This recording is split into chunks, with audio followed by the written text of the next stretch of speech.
किस चीज़ को लेकर के प्रेस कॉन्फ्रेंस बुलाई गई? सबसे पहले पूरे मीडिया बंधु को मेरी तरफ से प्रणाम और गोड्डा के प्यारे प्यारे जनता को मेरी तरफ से प्रणाम, जोहार, अस्सलाम वालेकुम। आज ये प्रेस कॉन्फ्रेंस मैंने अपने मैनिफेस्टो के लिए किया है। उसके पहले मैं 2-3 चीज़ क्लियर करना चाहता हूँ। सबसे पहले मैं ये बता दूँ कि मैं एक निर्दलीय प्रत्याशी हूँ। मेरा किसी भी पार्टी से कोई भी समर्थित नहीं है। और दूसरी बात, हमारा नॉमिनेशन हो गया है, हमें चुनाव चिन्ह मिल चुका है। हमारा चुनाव चिन्ह छड़ी छाप है जो क्रमांक संख्या 2 पे है। इसके बाद मैं आपको मैनिफेस्टो पॉइंट टू पॉइंट बताऊंगा। उसके बाद मैं उसका डिटेल बताऊंगा कि ये किस प्रकार हम लोग करेंगे, क्या स्ट्रैटेजी है, किस किस तरीके से करेंगे। तो आप लोग पहले पॉइंट सुने और मैं दर्शकों को कहना चाहता हूँ कि थोड़ा सा ये बड़ा हो जाए तो प्लीज़ देखिए और ज़रूर सुनिए। सबसे पहले जो मुद्दा है डोर टू डोर कचरा उठाने का, जो भी आधुनिक मशीन के द्वारा किया जाएगा। और शहर के जो चिन्हित जगह है, मुख्य मार्ग हैं, वहाँ की सफाई आधुनिक मशीन द्वारा की जाएगी। हर 2 वार्ड के अंदर एक मोहल्ला हेल्थ क्लिनिक होगा। नए और पुराने मोहल्ले के अंदर जो सड़क नाला जो मरम्मती है या नया निर्माण है वो होगा। और स्टूडेंट्स के लिए जो है डिजिटल लाइब्रेरी होगी। हर प्रति 4 महीने के अंदर हम लोग नाला का नियमित सफाई कराएंगे, जिसके लिए कोई किसी को बोलने की ज़रूरत नहीं है। मुख्य स्थान पे ऑपरेटेड शौचालय होगा और नई आधुनिक वाटर ट्रीटमेंट प्लांट द्वारा ड्रेनेज सिस्टम बनाई जाएगी। रेहड़ी पटरी वालों के लिए सम्मान वेंडिंग जोन की व्यवस्था की जाएगी।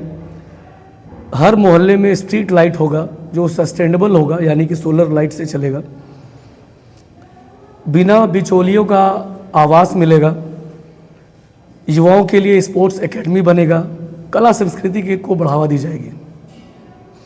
आम जनता एवं व्यापारियों के लिए हेल्पलाइन सेंटर होगा और व्हाट्सएप ग्रुप होगा जहां पे वो सीधा नगर परिषद द्वारा या मेरे द्वारा कनेक्ट कर सकें। नगर में समस्त तालाबों का सौंदर्यीकरण, शुद्धिकरण, संरक्षण किया जाएगा। टैक्स का बोझ कम किया जाएगा। वेस्ट मैनेजमेंट किया जाएगा। सीसीटीवी कैमरा हमारे पूरे शहर में मॉनिटरिंग के लिए लगाई जाएगी। ये मेरा पूरा मुद्दा है। अब इसको मैंने प्रायोरिटी बेस्ड बनाया है कि हम आने वाले 3 महीने के अंदर क्या करेंगे और पूरे कार्यकाल में मेरा टॉप प्रायोरिटी काम क्या होगा। तो 3 महीने के अंदर मैं सबसे पहले डोर टू डोर सफाई शुरू कर दूंगा कि हर डोर से कूड़ा उठना शुरू हो जाए। उसके बाद जो शहर के मुख्य मार्ग हैं वहाँ पे सफाई नियमित तौर पर 2 बार होने लगे। प्रति 4 महीने में नाला की सफाई हो जाए और हर मोहल्ले में स्ट्रीट लाइट, सोलर लाइट लग जाए। ये मेरा 3 महीने के अंदर का स्ट्रैटेजी है। और जो मैंने प्राथमिकता में रखा है, जो मैं उसके बाद पहले करूँगा, उसमें सबसे पहले है कि जो हमारे मोहल्ले गली के अंदर सड़कें नहीं हैं, नाला नहीं है, उसकी रिपेयरिंग या फिर नई निर्माण होगी। टैक्स का बोझ कम करना होगा। मुख्य स्थानों पे शौचालय और गाड़ी पार्किंग की सुविधा की जाएगी। अक्सर हम लोग देखते हैं दिक्कत आती है। रेहड़ी पटरी वाले के लिए वेंडिंग जोन बनाया जाएगा। ये मेरे लिए प्रायोरिटी है, प्राथमिकता है मेरे लिए। और नई आधुनिक वाटर ट्रीटमेंट प्लांट को द्वारा ड्रेनेज सिस्टम की नवनिर्माण होगी। अब आइए इसके लिए थोड़ा हम लोग डिटेल में जाएंगे कि ये कैसे होगा। आप लोग को जैसे पहले से पता है कि डोर टू डोर जो हम लोग कूड़ा उठाने का प्रावधान है वो आकांक्षा के द्वारा किया जाता था, वो आजकल विगत कई सालों से बंद है। कारण कुछ भी हो सकता है। हम लोग इसके अंदर जाएंगे और फिर से डोर टू डोर कूड़ा उठाने के काम को कराया जाएगा और वो भी विथ मॉनिटरिंग। विथ मॉनिटरिंग का मतलब ये है कि जब कूड़ा आपके घर से उठ रहा है लेकिन नगर परिषद में बैठे हुए अध्यक्ष को या फिर पदाधिकारी को पता नहीं है कि कूड़ा उठ भी रहा है कि नहीं उठ रहा है, तो उसके लिए हम लोग मॉनिटरिंग सिस्टम लगाएंगे। वो एक छोटा सा ऐप आता है जो हर फ़ोन में डाउनलोड होगा। उसके बाद आपके एक सिस्टम होगा, ऑफिस के अंदर एक सिस्टम होगा जहाँ से जो भी जनता है वो वहाँ पे उसको कंप्लेन कर सकेगी हमारे यहाँ से कूड़ा उठा या ना उठा। वो एक मॉनिटरिंग सिस्टम होगा। हमारे पास जो चिन्हित मुख्य मार्ग है वहाँ पे हमारे मशीन द्वारा, फॉगर के द्वारा सफाई होगी, मशीन के द्वारा क्लीनिंग होगी, ताकि जल्द से जल्द हमारे शहर की सफाई हो जाए। अब देखिए, मोहल्ला हेल्थ क्लिनिक आता है। मोहल्ला हेल्थ क्लिनिक क्या है कि नगर परिषद को कुछ फंड मिलता है जो हर 10,000 की आबादी पे एक मदर टेरेसा क्लिनिक बनाया जाता है, जो हमारे नगर में बहुत कम है, जिसको हमें बनाने की ज़रूरत है। उसके ऊपर हमारा बहुत ज़ोर से काम होगा। इसमें हमारे स्वास्थ्य विभाग से भी फंड मिलता है, नगर परिषद द्वारा भी कुछ 24-25 लाख रुपए का फंड मिलता है। आज अगर ये बन जाए तो छोटे छोटे वार्ड्स के अंदर, 2-3 वार्ड्स के अंदर जो भी जो फर्स्ट एड की दिक्कतें हैं वो आसान हो जाएगी, सबको सदर अस्पताल जाने की ज़रूरत नहीं होगी। अब जो सड़क की मरम्मतें होती है, आज क्या होता है कि हमने ठेकेदार को टेंडर दे दिया, वो बना के चले गए, लेकिन उसका कोई मॉनिटरिंग नहीं है। लेकिन आपको बता दें, जब हम लोग किसी भी ठेकेदार को टेंडर देते हैं तो उसका एक गारंटी पीरियड होता है, उसका एक मेंटेनेंस पीरियड होता है कि मैंने ये रोड आपको बनाने दिया, इसका 2 साल 3 साल का आपको मेंटेनेंस करना पड़ेगा, जो आज हम लोग किसी कारणवश नहीं कर पाते हैं। इस पे ध्यान देने की ज़रूरत है, इस पे मेरी प्राथमिकता होगी। नाले में जो भी रिपेयरिंग है, बहुत जगह ऐसा भी देखा गया है कि स्लैब नहीं लगा है, नाला बन गया है, कहीं नाला भर गया है। इन चीज़ों पे काम करने की ज़रूरत है। और डिसिप्लिन के साथ हम लोग हर 4 महीने के अंदर नाला की सफाई करा देंगे। अब देखिए, शौचालय की जब बात आती है तो हमारे शहर में शौचालय दिखता है जो कि एक बॉक्स है लोहे का बना हुआ, जो ऑपरेटेड नहीं है। रीज़न क्या है कि बॉक्स तो लगा है लेकिन उसके अंदर ड्रेनेज नहीं है। लोग टॉयलेट जाते हैं, शौचालय करते हैं, लेकिन उसका जो वेस्टेज है वो रोड पे आके कहीं ना कहीं गिरता है। तो उसको पक्कीकरण की जाए, अच्छे जगह पे देख के पक्कीकरण करके प्रॉपर ड्रेनेज सिस्टम के साथ शौचालय बनाया जाए, जिससे व्यापारियों को और रोड पे राह चलते जनताओं को सुविधा मिल सके। अब बात आती है कि पार्किंग की। आज हम लोग देखते हैं कि हमारे पार्किंग का मिसयूज़ किया जाता है, सब लोग जानते हैं। उस पार्किंग को प्रॉपर अगर पब्लिक को दी जाए तो ट्रैफिक का समस्या नहीं होगा। हमारे यहाँ सबसे बड़ा समस्या ट्रैफिक का है। हम लोग अक्सर देखते हैं कि रोड हमेशा जाम मिलता है, आज भी आप देख पाएंगे ये सब चीज़ें। तो इस पर हमारा बहुत बड़ा मुद्दा रहेगा, ट्रैफिक को लेके, पार्किंग को लेके। इस पर हम लोग बहुत ज़ोर से काम करेंगे। अब बात आती है रेहड़ी पटरी वाले के लिए वेंडिंग जोन। पिछले 2 साल से या उससे भी ज़्यादा वेंडिंग जोन के लिए लोग वादा कर रहे हैं, वेंडिंग जोन नहीं बन रहा है। रेहड़ी पटरी वाले को अक्सर बैठाया जाता है, फिर प्रशासन द्वारा उसको इंक्रोचमेंट करके हटा दिया जाता है, तो उनको एक सुविधा नहीं मिल पाती है। लेकिन वो भी इसी शहर के जनता है, उनकी भी हक है कि उनको एक अस्थायी जगह मिले। हम उसके लिए लड़ेंगे। इसके पहले भी उसके लिए कुछ आवंटन फंड आया था जो वापस हुआ है किसी कारणवश, लेकिन हम इसके लिए सबसे पहले काम करेंगे। और मेरा कमिटमेंट है कि शहर के बीचों बीच हम उनको अस्थायी स्थान दिलवाएंगे और with facilities. Proper vending zone होगा, रास्ता होगा, स्ट्रीट लाइट्स होगी, पानी की व्यवस्था होगी, शौचालय होगी। ये फैसिलिटीज़ वहाँ पे होना चाहिए। अब बिना बिचौलिया का आवास मिलना, ये हर एक गरीब तबका जानता है कि उनके साथ क्या होता है। इसके साथ विस्तार में बात नहीं करना है, लेकिन जो जनता देख रही है वो इस बात को अच्छे से समझ रही है। और मैं उनसे वादा करना चाहूँगा कि मैं आपके साथ डायरेक्ट मिलके आपको पूरा हक दिलाऊंगा। युवाओं के लिए स्पोर्ट्स एकेडमी और कला संस्कृति को बढ़ावा। अगर अभी आप देखें तो हमारे यहाँ स्पोर्ट्स के लिए कोई भी फैसिलिटीज़ नहीं है। आज मैं काफ़ी सारे स्पोर्ट्स के बच्चों के साथ काम किया हूँ, उनके साथ मिला हूँ। काफ़ी सारी समस्या है, किसी को टेबल टेनिस खेलने की सुविधा नहीं मिलती है। क्रिकेट है तो क्रिकेट के लिए अच्छा कोच नहीं है, तो इसकी फैसिलिटीज़ हमारे बच्चों को मिलना चाहिए। कला संस्कृति के लिए हमारे पास फैसिलिटीज़ नहीं है, हम लोग उसके लिए कभी कोई कंपटीशन नहीं कराते हैं, उनको जागरूक नहीं करते हैं। तो इन चीज़ों में हमारे बच्चे पिछड़े हैं, इस पे काम करने की ज़रूरत है। डिजिटल लाइब्रेरी हमें चाहिए। आज हमारे बच्चे पेड डिजिटल लाइब्रेरी में पढ़ते हैं। आज हमारे शहर में ये व्यवस्था चली आ रही है, एक प्रचलन चल चुका है कि बच्चे पढ़ने के लिए एक डिजिटल लाइब्रेरी में जाती है, जहाँ पे उनको 2,000-3,000 रुपये महीना पे करना पड़ता है। लेकिन ये उनका हक है कि सरकार उनको एक लाइब्रेरी या 2 लाइब्रेरी दें। आम जनताओं के लिए हेल्पलाइन, ये एक बड़ा मुद्दा है। आज अक्सर हम लोग ये देखते हैं कि जब जनता के बीच जाएंगे तो वो बोलते हैं कि हम किसको बताएं, कहाँ कंप्लेन करें, कोई सुनने वाला नहीं है। जब वो लोग मूड बनाएंगे, 10-20 लोग निकलेंगे आवेदन लिख के, तब कंप्लेन लाएंगे, उस वजह से लोग इग्नोर कर देते हैं।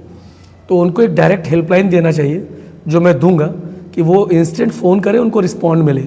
इसके साथ साथ मैं हर वार्ड का एक व्हाट्सएप ग्रुप भी बनाना शुरू कर चुका हूँ ऑलरेडी। मैं आऊँ अथवा ना आऊँ, ये कम्युनिकेशन होना बहुत ज़रूरी है। अब व्हाट्सएप ग्रुप अगर बन जाता है तो उस व्हाट्सएप ग्रुप से डायरेक्ट पब्लिक कम्युनिकेट अपने प्रतिनिधि के साथ कर सकते हैं। उसके अंदर हम लोग कुछ कुछ फैसिलिटीज़ डालेंगे, जैसे नगर परिषद से रिलेटेड फैसिलिटीज़, बिजली से रिलेटेड फैसिलिटीज़, प्रशासन से लेके फैसिलिटीज़। अगर आपके वार्ड में कोई घटना हो गया, आप इंस्टेंट कहाँ बताएंगे, आप इंस्टेंट वीडियो बनाएं, उस ग्रुप में डालें। उस ग्रुप का जो प्रतिनिधि होगा वो सीधे प्रशासन को रिपोर्ट करेगा। फिर हो सकता है 2 घंटे 3 घंटे बाद आप लोग एफआईआर करें, लेकिन कम्युनिकेशन ईजी करना होगा, जनता के साथ आपको जुड़ना होगा, तभी लोग आपसे जुड़ेंगे, आप उनकी बातों को सुन सकेंगे। अब बात आती है तालाबों की सौंदर्यीकरण, शुद्धिकरण और संरक्षण। ये एक अहम मुद्दा है। इस पे काफ़ी लोगों ने बहुत सारा बातें कहा है कि मैंने ये किया वो किया। खैर, इस पे मेरा मुद्दा नहीं है, मैं किसी के ऊपर कटाक्ष नहीं करना चाहता हूँ। लेकिन आप इमेजिन करो, अगर हमारा मुल्लस टैंक, एक एग्जांपल बता रहा हूँ, ऐसा बहुत है, मुल्लस टैंक है, शिवगंगा है, गोली पोखर है, बहुत है। आप इमेजिन करो, इस पोखर को अगर अच्छे से इसकी जल संचय अधिनियम के द्वारा इसके पानी को स्टोर किया जाए और उसके मेड़ पे हम लोग एक वॉकिंग यार्ड, छोटा सा गार्डन बना दें, तो कितना फैसिलिटीज़ मिलेगा उस सोसाइटी के लोगों को। वहाँ पे एक अच्छा स्ट्रीट लाइट हो, एक रिफ्रेशमेंट होगा, पब्लिक को एक फैसिलिटीज़ मिलेगी। तो ये मुद्दा है। और मैंने ग्राउंड पे रह के कई सारे ऐसे जगहों को देखा है जो पोखर है, लेकिन उसको आज तक कोई देखा नहीं है, उसको बनाने के बारे में सोचा नहीं है। मैं आज भी साकेतपुरी में मैं एक तालाब देख के आया हूँ कि जो आज वो एक कूड़ा का ढेर बन चुका है, लेकिन वो तालाब बन सकता है। इन चीज़ों पे काम करना होगा, तभी हमारा जल संचय हो सकता है। अब आइए टैक्स के बोझ को कम करना। लेकिन ये तो बात मतलब अचरज वाली है कि आप टैक्स के बोझ को कैसे कम कराएंगे, आप अपने शहर को कैसे चलाएंगे जब आप टैक्स के बोझ को कम कर देंगे। लेकिन हमारे पास कमाने के डिफरेंट सोर्स हैं जिससे हम कमा सकते हैं। कमाने का सोर्स सिर्फ ये नहीं है कि आप टैक्स बढ़ा दो, पार्क के ऊपर चार्ज लगा दो, या फिर आप पार्किंग के ऊपर चार्ज लगा दो। इसके और भी आप एग्जाम्पल पकड़ो। अगर मेरे पास वेस्ट रिसाइकलिंग होता, मेरे पास वेस्ट मैनेजमेंट होता, तो आज हम महीने का लाखों कमा सकते थे वेस्ट मैनेजमेंट से।